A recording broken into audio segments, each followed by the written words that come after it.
사도행전 21장 1절에서 16절까지의 말씀.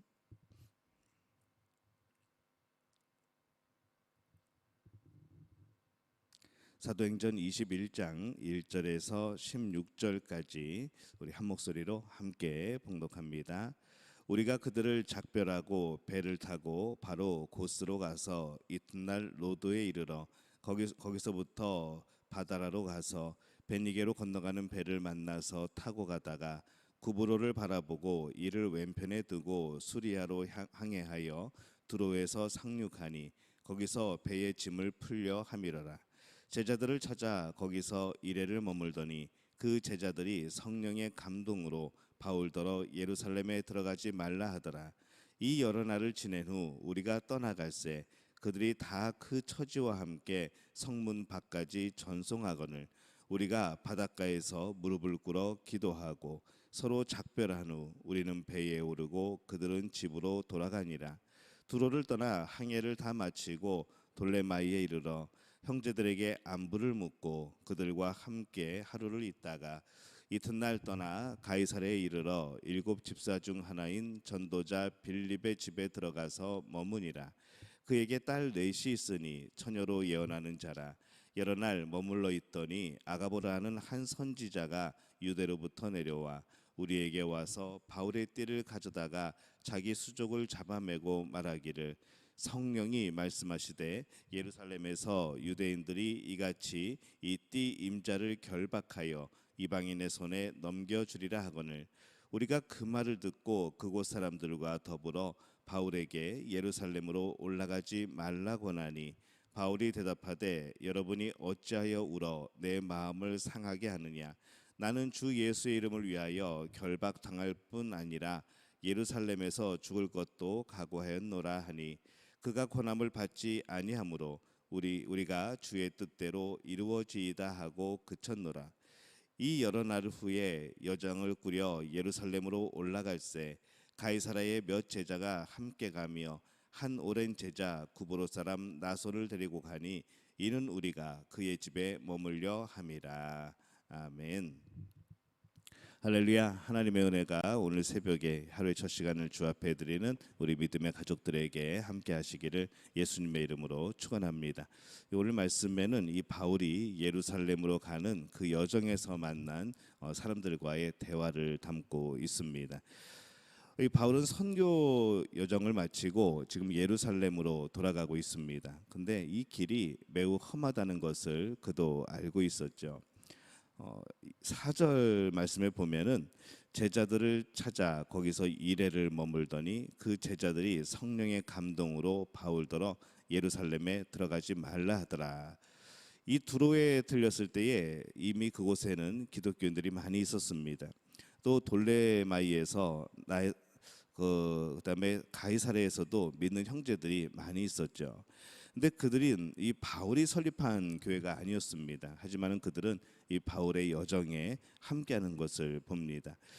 가이사랴에서는 여전히 이 초대교회 7 사역자 중 한 명인 이 빌립이 계속 충성되어 일하고 있었고 그러다 보니까 이 각 처소에 세워진 이 교회들이 정말 계속하여서 하나된 말씀을 전하고 하나된 복음을 전하는 그런 모습을 보여준 것이죠.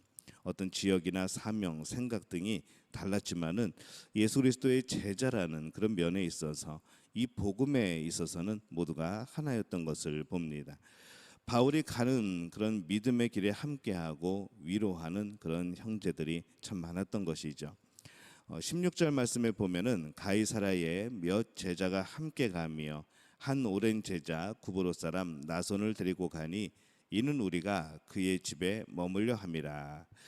이 가이사랴에서 몇 사람이 힘든 길을 가는 이 바울 일행에 합류를 합니다. 구브로 출신이 나손은 이후에 다시 나타나지는 않지만은 그의 이름이 기록된 곳을 보면은 그 또한 이 바울과 함께 해서 바울 일행에게 큰 위로가 되었던 그런 사람이었던 것 같습니다. 주변의 믿음의 길을 가기 위하여서 힘을 다하는 사람들을 위로하는 사람이 우리가 사실 되어 주어야 하죠. 믿음의 길을 힘있게 간다는 것이 우리에게 있어서는 세상의 여러 유혹들과 또 세상의 여러 도전들 때문에 참 많이 힘들게 되어집니다. 그때에 우리 주변에서 이 하나님의 손길을 우리가 보여주고 또 성령의 인도하심 우리가 나타내주고 또 주변에서 우리가 이 천사의 손길이 되어 주어야 되는 그런 사람들이 우리 주변에 참 많은 것이죠. 바울이 예루살렘에 가는 것은 그가 편하기 위해서 가는 것은 아니었습니다. 그 길이 매우 힘든 길이라고 이미 성령님은 그에게 말씀을 하셨던 것이죠. 말씀에 보면은 제자들을 찾아 거기서 2회를 머물더니 그 제자들이 성령의 감동으로 바울더러 예루살렘에 들어가지 말라 하더라. 그렇게 말씀을 합니다. 두로에 살던 제자들은 이 바울을 염려함으로써 이 예루살렘에 들어가지 말라고 합니다. 이 성령의 인도하심 가운데 이 바울이 예루살렘에서 고난을 당하는 이런 것을 보고 바울을 말렸다고 우리가 볼 수 있죠. 이 가이사랴에서도 마찬가지입니다. 아가보라는 선지자가 구체적인 상징을 보여주면서 이 바울이 예루살렘에서 겪을 이 고난에 대해서 말씀을 합니다. 12절에 보면은 우리가 그 말을 듣고 그곳 사람들과 더불어 바울에게 예루살렘으로 올라가지 말라 권하니 이렇게 말씀을 합니다. 상황이 이 정도 되면은 이 글을 쓰고 있는 이 누가를 포함한 사람들도 이 바울이 예루살렘에 가는 것을 말렸을 겁니다. 함께 신앙생활을 하는 사람들이기 때문에 이 바울을 염려하는 것은 참 당연한 것이죠. 그러나 이 신앙인은 사실 정으로 모인 사람들은 아닙니다. 신앙인은 하나님을 믿는 믿음으로 모인 공동체인 것을 우리가 늘 기억을 해야 합니다. 우리의 모임의 이 중심이 사람이 되어버리면은 참 신앙생활이 힘들어지는 것이죠. 하나님을 믿는 믿음으로 또 복음 위에 세워진 그런 우리의 삶인 것을 기억하고 또 우리가 이 공동체 안에서 우리가 따라가고 우리가 추구하고 또 우리가 가장 근본으로 삼아야 되는 것이 무엇인가를 늘 생각하며 우리의 신앙생활이 예수님을 향한 방향, 하나님을 향한 방향이 되어지시기를 예수님의 이름으로 축원합니다. 이 하나님의 뜻을 쫓아가는 것이 우리들입니다. 오늘 말씀에 이 바울이 예루살렘에 가면서 이 들리게 된 그런 도시에서 이 다른 신앙인들을 계속 이 바울을 말리게 되는 모습을 봅니다. 가지 말라는 것이죠. 근데 이 바울은 그들이 그렇게 만류하고 단호하게 거절하는 그런 상황 속에서도 나는 가야 된다고 말을 합니다. 13절에 보면은 바울이 대답하되 여러분이 어찌하여 울어 내 마음을 상하게 하느냐 나는 주 예수의 이름을 위하여 결박당할 뿐 아니라 예루살렘에서 죽을 것도 각오하였노라 하니 이렇게 말씀을 하죠. 바울이 예루살렘에 올라가는 것은 자신의 편함을 위해서가 아닙니다. 예수의 이름을 위하여서 지금 그렇게 움직이고 있습니다. 그렇기 때문에 지금 그것을 그만두는 것도 어떤 사실은 자신의 편의가 아니라 또 그것이 예수님을 또 위한 것인지도 생각을 해보는 것이죠. 여전히 그가 예루살렘으로 올라가도록 인도하시는 성령님의 강한 인도를 알기 때문에 그렇다면 지금 그에게 필요한 것은 예수의 이름을 위하여 결박당하고 고난받는 겁니다. 어쩌면 죽음을 당할지도 모르는데 그 죽음까지도 각오하고 성령이 알려주신 그 모든 환난을 각오하고 복음을 전하러 그의 삶이 움직여지는 것이죠.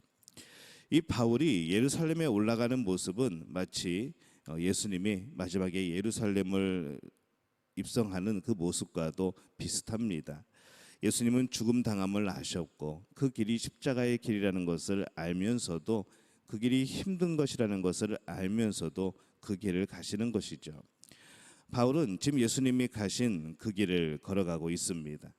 오늘 신앙인들이 때로는 이 고난을 우리를 위하여 고난을 받으신 예수님께 맡기고 이제 우리는 고난을 짊어지지 않으려고 하고 자신은 기쁨과 행복만을 누리고 싶어하는 그런 모습들이 참 많이 있습니다. 하지만 우리의 모습은 어떻게 되어야 되는가? 예수님과 함께 고난 당하는 것이죠. 그것이 우리의 잘못 때문에 고난 당하는 것이 아니라 예수님 때문에 당하는 고난, 그것이 바로 우리가 겪어야 될 일들이고 또 그것을 통하여서 우리는 예수님의 제자로 또 하나님 나라의 백성으로 이 땅을 살아가는 그런 모습이 되어집니다. 베드로전서 2장 21절 말씀에 보면은 이렇게 우리에게 말씀합니다.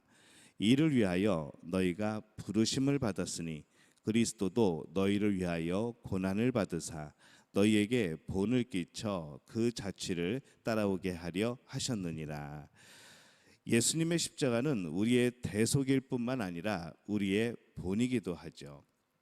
그래서 우리는 예수님의 제자로서 예수님의 그 고난의 발자취를 따를 필요가 있습니다. 예수님의 제자라면은 각오가 되어 있어야 되는 것이죠. 근데 이것은 이 각오는 이 고난은 예수님으로 인한 겁니다. 복음으로 인한 고난이고 또 그런 어려움들인 것이죠. 바울은 함께하는 예수님의 제자들이 있었기 때문에 그는 행복했습니다. 그들을 만나기를 즐거워했던 것이죠. 또 신앙생활을 우리가 함께 해야 되는 그런 모습을 봅니다. 신앙생활은 홀로 하기에는 참 힘든 길입니다. 그렇기 때문에 교회를 세우셨고 또 그 가운데 함께 공동체 안에서 신앙생활을 하게 되는 것이죠.